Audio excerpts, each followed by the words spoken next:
The job market is not a meritocracy. The hardest working people don't always win. The most qualified candidates don't always get the offer. Sometimes they don't even get seen. I'm AJ Mises, and I used to participate in hiring at Meta, where I learned the game behind the game.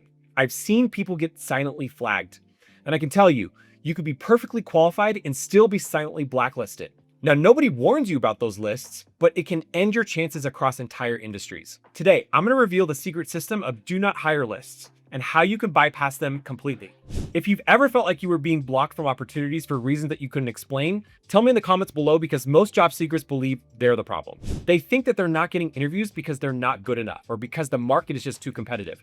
So they double down, they apply harder, they follow up more, they get more desperate, more frustrated, digging deeper into the same hole.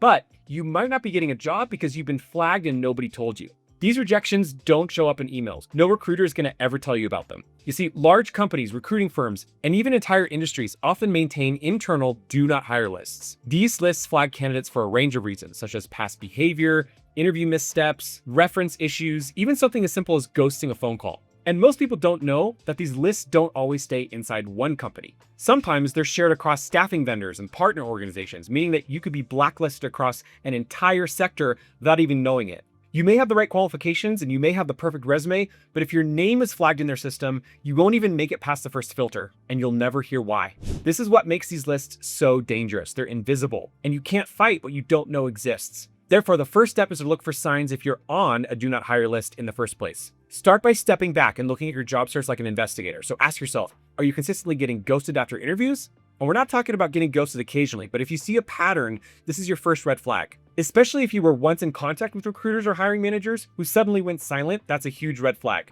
Look for patterns where the same companies or the same staffing agencies repeatedly ignored you. 1 rejection is normal, 2 is chance. But when the same firms consistently leave your applications unanswered, you might be flagged in their shared system. Notice if your applications are getting rejected within minutes. That usually means that the system didn't even bother to forward your resume to a human being. It was auto-rejected. If you've worked in a particular industry and suddenly feel cut off from opportunities in that entire space, it's possible you've been marked across vendors who collaborate behind the scenes. Now, the key is to stop thinking the answer is to apply harder. When you're in a block system, more efforts actually work against you. It makes you more familiar with the system that's already filtering you out. You need to switch from frantic action to calm observation. So stop, step back, and track which companies, which recruiters, and which agencies have gone cold.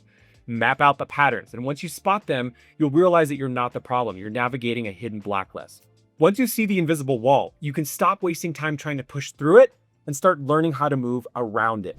Identifying that you might be on a do not hire list is just the first layer. Most people freeze at this point. They panic. They either give up completely or start applying everywhere with more urgency, and they hope that the volume will eventually break them through.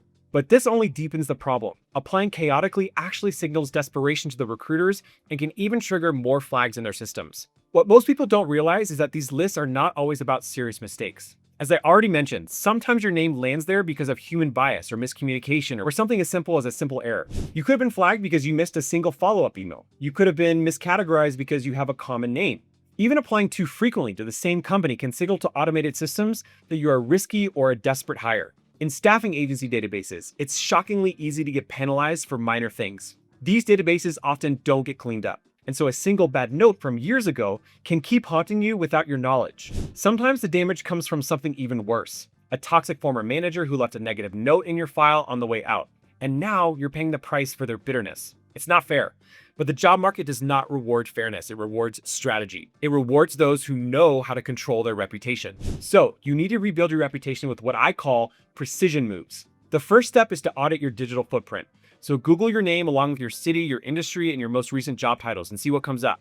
Check whether outdated profiles or old job listings or inconsistent bios, maybe they're floating around, and then clean them up.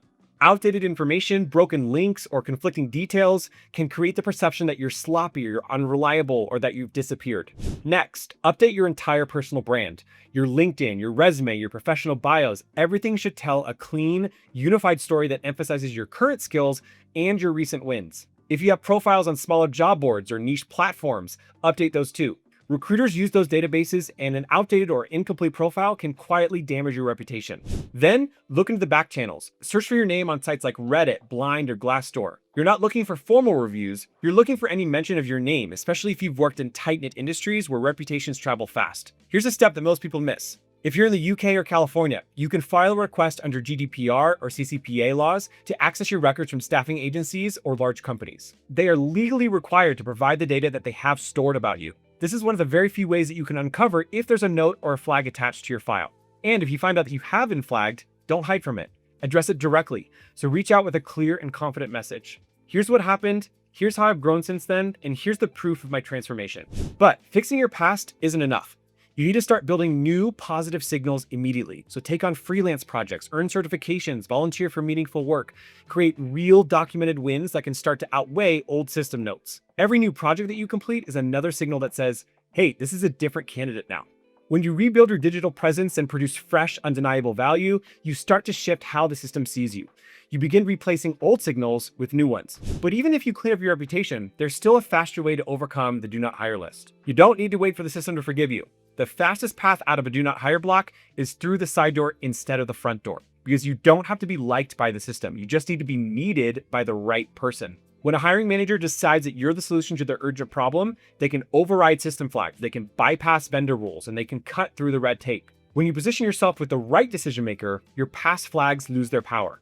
We're just getting into the deep stuff, but if you've already been starting to see the signs that this might be happening to you, make sure to tap the subscribe button because I break down the hidden hiring systems that most people never even get to see every single week. Now, you only need one advocate inside the company, one person who says, hey, I want this person on my team. And then when that happens, most recruiters will step aside and applicant tracking systems get overruled. But this only works if you position yourself as a very important candidate, what I call a VIC.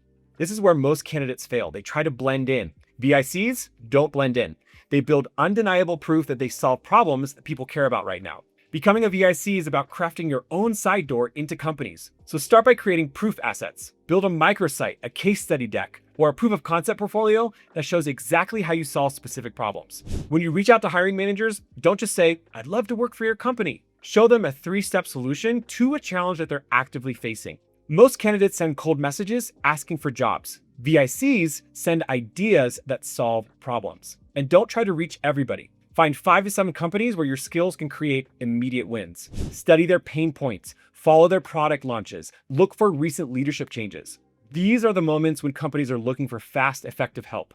Build an informal advisory board of people in your target field. These aren't people you ask for jobs. Instead, these are people you build relationships with who eventually open doors through personal referrals. A warm introduction from somebody respected inside of the company can override system blocks faster than anything else. And most importantly, focus on becoming a solution instead of a job seeker. Bring fresh wins to the table. So certifications you've completed this quarter, projects you delivered recently, results you've helped drive in the last 90 days. New success stories shift how people perceive you. When you make somebody's job easier, you make the list irrelevant. If you're still watching this video, you've probably realized that the job market doesn't reward effort. It rewards strategy. And that's exactly why I built my company, The Human Reach. At my company, I give professionals like you the same career search strategies that I've used to help thousands of people land breakthrough offers. And these are at companies like Tesla, Pinterest, Salesforce, Meta, Google, Microsoft, the names go on. This is a proven insider-backed process that helps you rewrite your job market reputation, to help you build a side door strategy, and to become the candidate hiring managers cannot ignore. So tap the link on your screen or the description box and book a free consultation call. I'll see you in the next one.